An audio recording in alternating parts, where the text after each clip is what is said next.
I'm Muslim. I was always taught, regardless of the fact that I'm Muslim, that the best religion is to do unto others as you would have them do unto yourself. And that's what we live by. That's what I practice.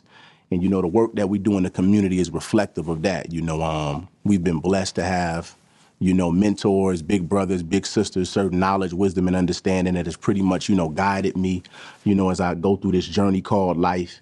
And being blessed to have that information, man, and knowing what it's did to reform and change my life. The biggest thing for me is making sure that I can pass that information and that knowledge and that wisdom along so that, you know, brothers and sisters that may have grown up in certain households where they didn't have guidance can benefit from the wisdom that I was able to benefit from.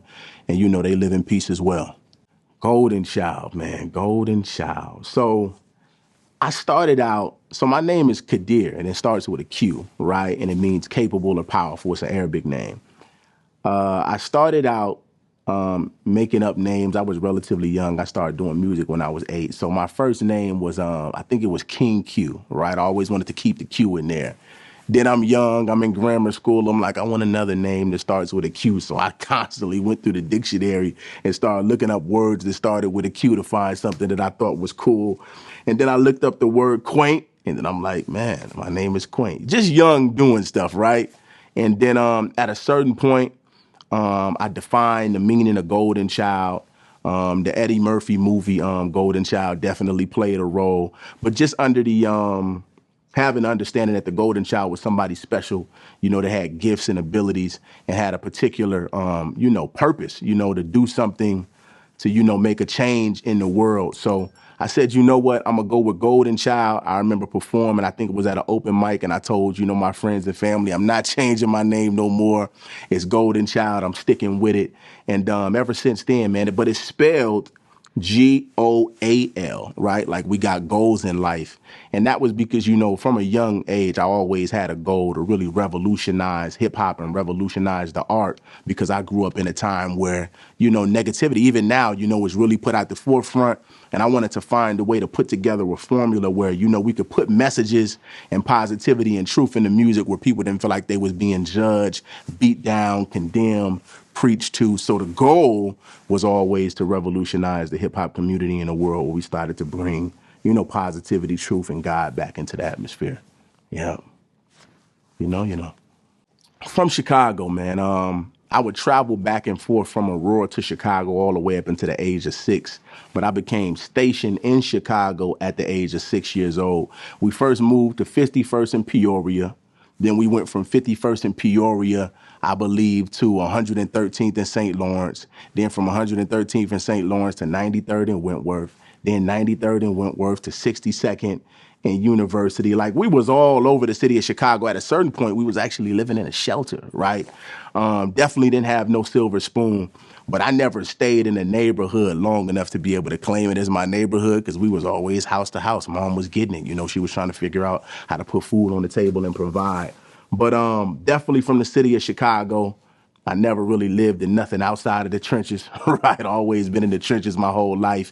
And being reared and raised the way that I was raised, you know, in the neighborhood is really what created, you know, my love and my connection with the trench and the brothers and sisters in the trench, because, you know, that's how I was raised. That's what I came from.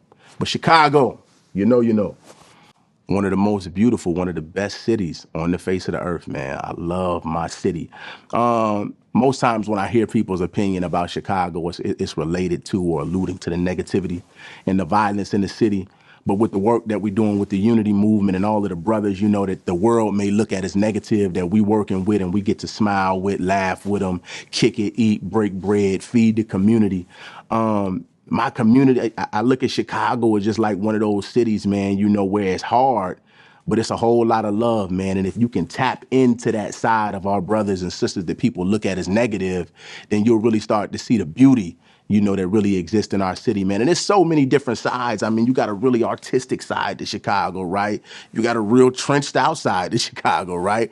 You got the business side to Chicago. Like, it's so much in our city, but I feel like people intentionally feed off of the negativity, and I feel like people are making money off of the negativity, unfortunately, whereas they put that out front because it's more about money than about making our community a safe and decent place to live. But if you're from the city and you in the community the way I'm in the community, you know Chicago is an absolutely beautiful city, for sure. My pops, man. My pops. Shout out my pops. H2, Hashim Hakeem, notoriously known all over the city of Chicago for the work that he did with soldiers at war. My father was the guy in the orange suit, man, on the Backstage documentary, man. Jay-Z was freestyling, DMX was freestyling.